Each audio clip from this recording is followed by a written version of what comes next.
Alright, before I get made fun of why the soundproofing is cut off here, I actually underestimated how much tape I needed.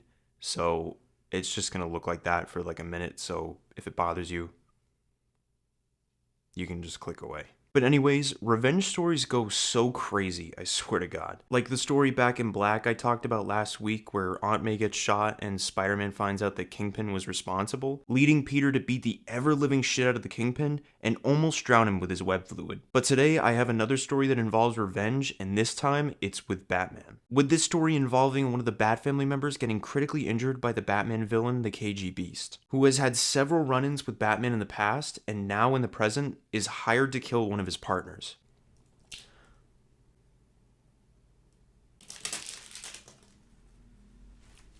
There's a panel missing now. Let's deal with it. Leading Batman to be put to the test yet again to try everything he possibly can to not break his no-kill rule. And honestly, if I were him, I'd break it in a heartbeat if he tried to kill someone in my family, but that's just me, I guess. But getting into the story, Batman and Nightwing are out and about fighting crime together like they used to as Batman and Robin. Flying through the city's skies as Nightwing constantly pesters Batman to get him smiling, fighting bad guy after bad guy and even some mummies for an instance, until they're brought to the top of the GCPD where Commissioner Gordon informs the both of them about a clue involving perhaps the Riddler or the Joker on a napkin, with Batman and Commissioner Gordon discussing what the napkin could mean, while Nightwing, being his usual humorous self, makes jokes about napkins. Until within the blink of an eye, Nightwing is shot in the head. And as Batman and Gordon try to save Nightwing from the clutches of death, we see an assassin pack up his sniper rifle and leave a building across from the GCPD, where we then follow the sniper as he purchases a plane ticket to leave the country after accomplishing his mission, leading the assassin to be seen in a completely different terrain, knocking down the door of his father's cabin. We then cut to Batman at a gun running establishment telling a man to run, as we then see the man responsible for selling the rifle to the assassin blast through the shop's window, only to be grappled by Batman's Batclaw, pulling him back in for the beating of a fucking lifetime. Please God, stop!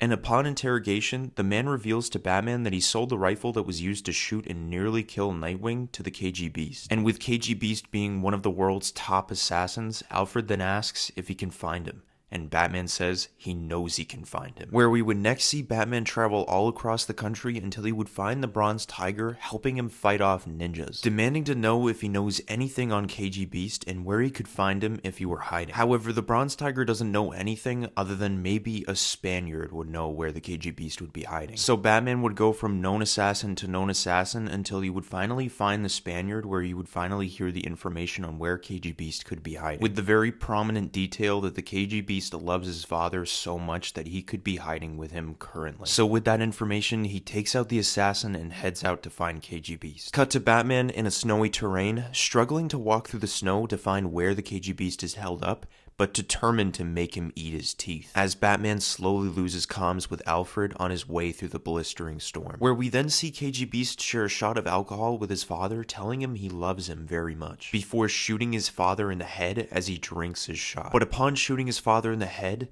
KGBeast gets paranoid and he points the gun to the front door, as Batman is then seen trudging through the snow only a few yards from the cabin, with Batman walking up to the cabin ever so slowly, reaching for the doorknob until gunfire shoots through the front door, and then a legion of gunfire follows with it, sending Batman barreling out of the way, until the gunfire would eventually stop and a batarang would fly through the window, as Batman would prepare to beat the shit out of the KGBeast for Nightwing. KGBeast would then lunge atop of Batman, attempting to slash Batman's throat, but Batman tosses him aside, with Batman landing a solid left hook, only for KGBeast to slash Batman back, leading Batman to tackle KGBeast off a small cliff, where Batman would get a few more licks in, only to get stabbed and gashed, with the two going back and forth, until after a while of trading blows with each other, Batman's body would finally start to give out, whether it be from the cold, the exhaustion, or the brutality of the KGBeast, as Batman would fall back with the KGBeast kicking his head in repeatedly, until KGBeast would eventually stop from exhaustion as well to look at Batman, showing a small grin, giving Batman enough time to reach into his utility belt, where Batman would pull out his grapnel gun, firing it at KGBeast's head, snapping his neck, killing him.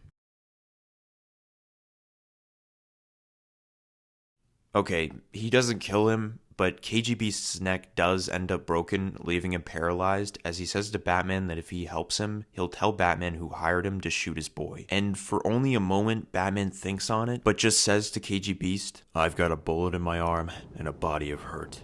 There's a 300-click walk ahead of me through nothing but snow and ice.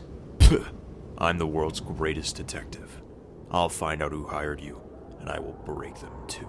You can get your own damn help." Leaving KGBeast to die in the freezing cold, unable to move or get himself to shelter, ending the story.